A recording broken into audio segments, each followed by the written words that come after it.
काफ़ी interesting leet code challenge है जिसमें हमें दो लर्निंग्स मिलेगी कि हम नंबर ऑफ पेयर्स कैसे काउंट कर सकते हैं अगर n साइज का एरे दिया हुआ है, और दूसरा कि कभी कभी चैलेंजेस को सॉल्व करने के लिए जो इक्वेशंस दी होती है उनके साथ प्ले अराउंड कैसे करना है, उनको मॉडिफाई कैसे करना है ताकि हमारा काम आसान हो जाए सॉल्व करने का।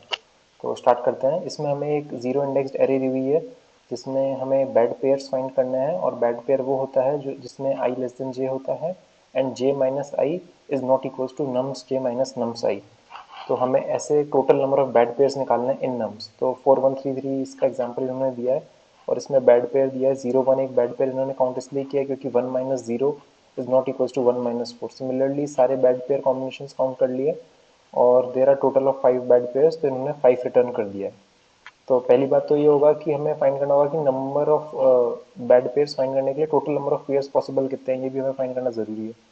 तो उसके लिए आप देख सकते हैं अगर 4 साइज का एरे है तो कैसे उसका आंसर आएगा। तो सबसे पहले अगर हम फर्स्ट एलिमेंट को देखें तो ये इन तीन के साथ क्लब हो सकता है यानी 3, जो सेकंड एलिमेंट है वो 2 के साथ क्लब हो सकता है यानी 2, और ये एलिमेंट है जो 1 के साथ हो सकता है। तो 1 प्लस 2 प्लस 3 यानी टोटल 1 प्लस 2 प्लस 3 यानी 6 वेज हैं जो कि पॉसिबल है। अब उसका हम एक फार्मूला निकालेंगे लेटर, बट एक जो बेसिक आइडिया आएगा इसको सॉल्व करने के लिए वो ये होगा कि हम सारे ही सारे कॉम्बिनेशन चेक कर सकते हैं, जो n स्क्वायर पॉसिबल कॉम्बिनेशंस हैं उन सबको चेक कर सकते हैं और देख सकते हैं कि ये कंडीशन सेटिस्फाई हो रही है कि नहीं हो रही है। तो बेसिक सोल्यूशन यही आएगा आप सबके दिमाग में कि iterate through all pairs I J and check if the condition is valid for a combination particular combination. अगर कॉम्बिनेशन के साथ बेड पेयर वाली कंडीशन फॉलो हो रही है तो आंसर प्लस प्लस करेंगे और रिटर्न कर देंगे। इस सॉल्यूशन की टाइम कॉम्प्लेक्सिटी होगी ओ ऑफ एन स्क्वायर। तो हम हमेशा इसके साथ स्टार्ट कर सकते हैं अगर हम कभी भी सॉल्व कर रहे हैं तो ओ ऑफ एन स्क्वायर की टाइम कॉम्प्लेक्सिटी होगी, और स्पेस कॉम्प्लेक्सिटी क्योंकि हम कुछ भी एडिशनल एरे या कुछ और स्टोर नहीं कर रहे हैं तो स्पेस कांस्टेंट है जो कि ओ ऑफ वन जिसको हम कहते हैं। तो ये हम देख लेते हैं। अब इसमें नम्स लेंथ हमें इसने 10 टू द पावर 5 दी है। अगर आप एन स्क्वायर का लूप चलाओगे तो 10 टू द पावर 10 ऑपरेशंस लगेंगे, और हम जानते हैं एट मैक्स हम 10 to the power 8 10 to the power 9 operations कर सकते हैं एक सेकेंड में। तो वो ज़रूरी है बहुत ज़्यादा। तो अब हम देखेंगे कि ये टाइम आउट करेगा डेफिनेटली, ये सोल्यूशन है जो टाइम आउट करेगा, तो हमें एक ऑप्टिमल सोल्यूशन चाहिए इसके लिए।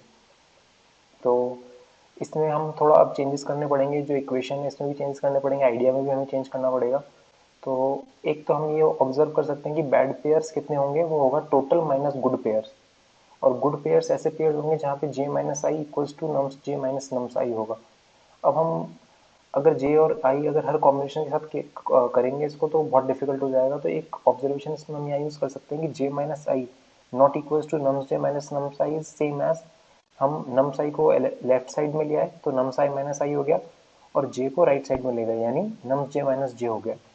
तो इसको कैलकुलेट करना काफ़ी स्ट्रेट फॉरवर्ड है कि मैं नम्स आई माइनस आई की वैल्यू कैलकुलेट कर सकता हूँ प्री कैलकुलेट, और नम्स जे माइनस जे की भी वैल्यू प्री कैलकुलेट कर सकता हूँ। और अगर ये दोनों डिफरेंट है तो बैड पेयर हो जाएगा। तो गुड पेयर गुड पेयर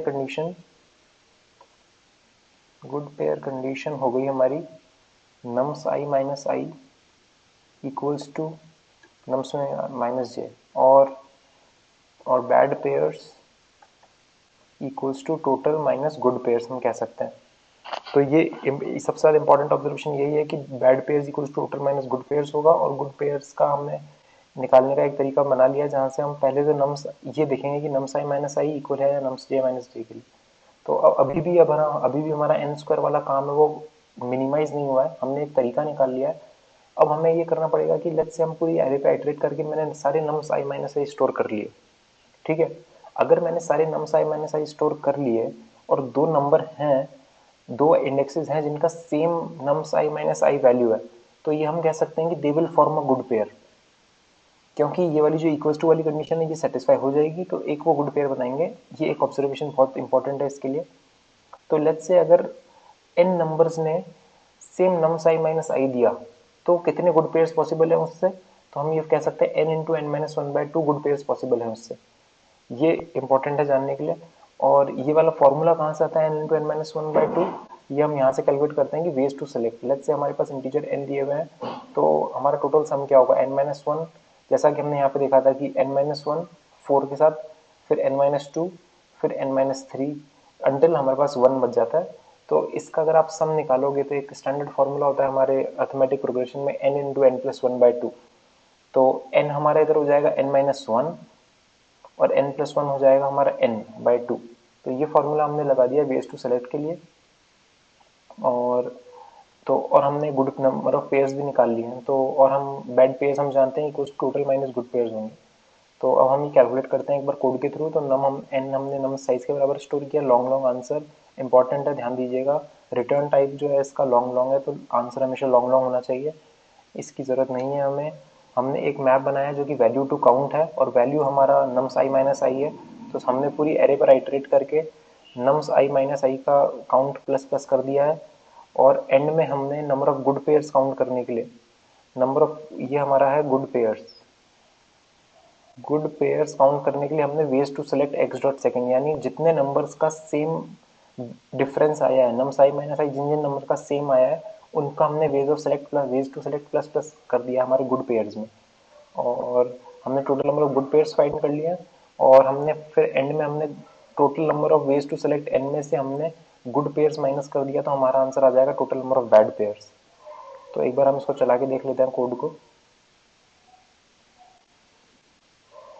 इसमें हमने देख लिया कि बेसिक सोल्यूशन वर्किंग है। इसमें टाइम कॉम्प्लेक्सिटी भी हम ओके, तो ये वर्किंग तो है हमारा कोड। इसकी टाइम कॉम्प्लेक्सिटी है ओ ऑफ एन लॉग एन, क्योंकि हम देख सकते हैं इजीली कि हम एन पे आइटरेट कर रहे हैं और एक मैप में प्लस प्लस कर रहे हैं और ये हमारा मैप है।